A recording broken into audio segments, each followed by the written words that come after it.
अंजलि की उम्र लगभग 30 साल हो चुकी थी। वो एक स्कूल में टीचर की जॉब करती थी। अंजलि के घर में उसकी माँ के अलावा उसका छोटा भाई और भाभी भी रहा करते थे। 30 साल की उम्र होने के बाद भी अंजलि की अब तक शादी नहीं हुई थी।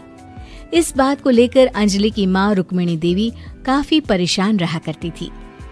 माँ, मैं स्कूल जा रही हूँ, जरा मेरा टिफिन तो दे दीजिए। अब क्या पूरी जिंदगी मैं तुझे टिफिन बनाकर देती रहूंगी? अरे कुछ सोचा भी अपने बारे में या बस ऐसे ही? क्या माँ, सुबह सुबह फिर वही बातें लेकर बैठ गई। माँ गलत क्या कह रही है अंजलि दीदी? इतनी उम्र हो चुकी है आपकी, माँ कब तक आपकी सेवा करती रहेंगी? भाभी, मैंने माँ को कब कहा कि मेरी सेवा करो? वैसे भी अपना टिफिन मैं खुद तैयार कर लेती हूँ, बस टेबल से उठाकर देने को ही तो कहा था। वैसे अंजलि दीदी, देखा जाए तो टिफिन उठाकर देने की उम्र तो आपकी है। आपका अपना घर परिवार बच्चे होते तो ये जिम्मेदारी आज आप पूरी कर रही होती। एक बात मेरी समझ में नहीं आती, अगर मेरी शादी नहीं हुई तो इसमें मेरी क्या गलती है और तुम सब लोग मेरे पीछे क्यों पड़े रहते हो? अरे कुछ कहना क्या पीछे पड़े रहना होता है? अपने छोटे भाई को देख, तुझसे 3 साल छोटा है लेकिन 2-2 बच्चे खेल रहे हैं आंगन में। मुझे आप लोगों की कोई बात नहीं सुननी, जा रही हूँ मैं। और आप में से किसी को मेरा कोई काम करने की जरूरत नहीं है, मैं खुद संभाल लूंगी। इतना कहकर अंजलि वहां से चली जाती है। शाम को जब अंजलि अपने स्कूल से लौटकर घर वापस आती है तो उसने देखा कि पड़ोस वाली निर्मला चाची वहां पर बैठी हुई थी। क्या बात है अंजलि बिटिया, नौकरी करके वापस आ गई? जी चाची जी, कैसी हैं आप? मैं तो ठीक हूँ बेटा, तुम बताओ शादी के बारे में कुछ सोचा या नहीं? अरे रहने दीजिए ना, इससे तो शादी की बात करना ही बेकार है। कुछ भी कहो तो गुस्सा करती है, बात बात पर आंखें दिखाती है। माँ, आप ऐसा क्यों कह रही हैं? मैंने कब आप पर गुस्सा किया?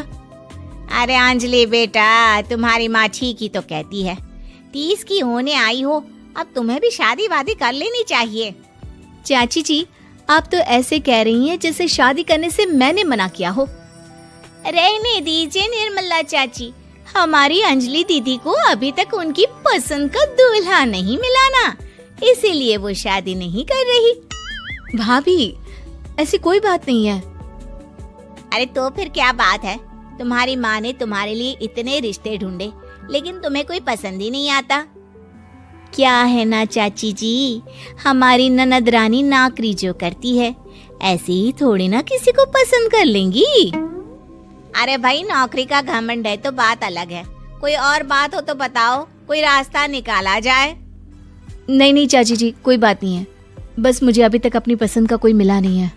सुन लिया आपने, इस लड़की के तो पर निकल आए हैं और इतनी उम्र में अपनी पसंद का कोई मिलेगा भी नहीं इसे।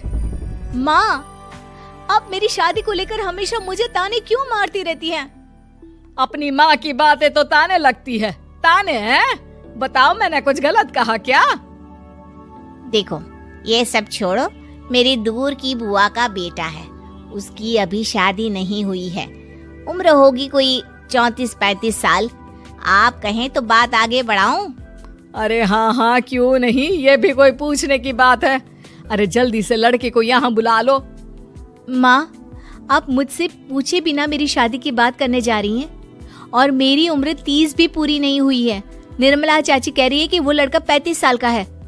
अंजलि दीदी, आपको क्या लगता है इस उम्र में कोई फिल्म का हीरो आएगा आपके लिए?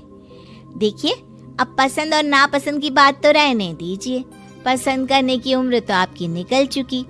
अब तो जो भी मिले उसी से शादी कर लीजिए, इसी में भलाई है। तेरी भाभी बिल्कुल ठीक कह रही है।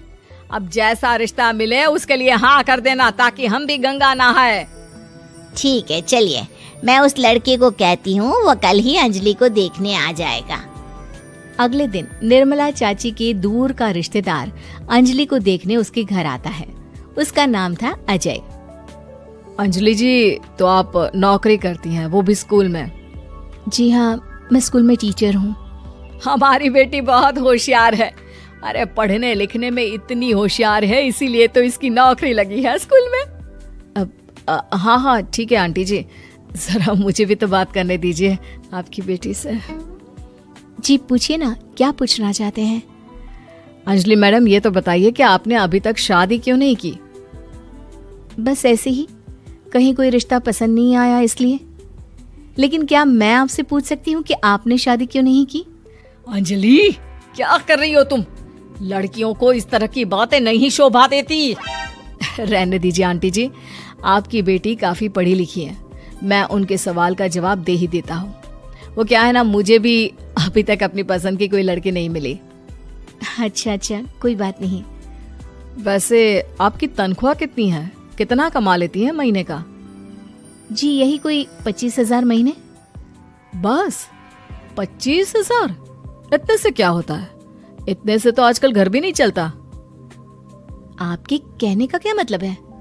अरे मैं तो ये सोचकर आया था कि नौकरी वाली लड़की है, आराम से 40,000 कमाती होगी। माफ कीजिएगा, आपका और मेरा रिश्ता नहीं हो सकता। जी कोई बात नहीं, मुझे भी आपके साथ शादी करने में कोई इंटरेस्ट नहीं है। अंजलि, किस तरह की बात कर रही हो? घर आए रिश्ते को ठुकरा रही हो तुम। दीदी, अब इस उम्र में आपको इतनी अकड़ नहीं दिखानी चाहिए। अच्छा खासा रिश्ता हाथ से निकल गया, कहीं ऐसा ना हो कि जिंदगी भर कुंवारी ही रह जाओ आप। कुछ दिन और ऐसे ही निकल जाते हैं और अंजलि की शादी कभी नहीं होती। अंजलि के परिवार वाले बिंदास उसे ताने मारते रहते हैं, लेकिन अंजलि एक बड़ी नौकरी की तैयारी करती है और उसमें सिलेक्ट होने के बाद अंजलि को एक बहुत बड़ी नौकरी मिल जाती है। अब तो दीदी के नखरे और भी ज्यादा बढ़ जाएंगे भाई। अब तो इतनी बड़ी नौकरी जो लगी है, अब इनकी शादी होने से रही। माँ, मुझे नौकरी के लिए दूसरे शहर जाना पड़ेगा। आप जानती हैं ये बहुत बड़ी जॉब है और इसमें पैसे भी बहुत ज्यादा मिलेंगे। अच्छा, कितने पैसे मिलेंगे बेटा? माँ, मुझे हर महीने 90,000 सैलरी मिलेगी। क्या? अरे वाह वाह, ये तो बहुत अच्छी बात है। लेकिन फायदा क्या? कितने भी पैसे मिले, शादी तो हुई नहीं ना तुम्हारी। अंजलि नौकरी करने के लिए दूसरे शहर में चली जाती है और जब कुछ महीनों के बाद वो वापस घर आती है तो उसे अपने पति के साथ देखकर उसके घर वाले हैरान रह जाते हैं। अरे अंजलि, तूने शादी कर ली और हमें बताया तक नहीं। और दामाद जी करते क्या हैं? इतनी बड़ी कार है उनकी। माँ, मैं आपको सब कुछ बताना चाहती थी, लेकिन आप सबके ताने सुनकर बहुत दुखी हो गई थी और इसलिए मैंने अपनी पसंद से शादी कर ली। मेरे पति मेरे साथ ही ऑफिस में नौकरी करते हैं और बहुत बड़े अफसर हैं। और एक बात बताऊं माँ, आज मैं बहुत खुश हूँ।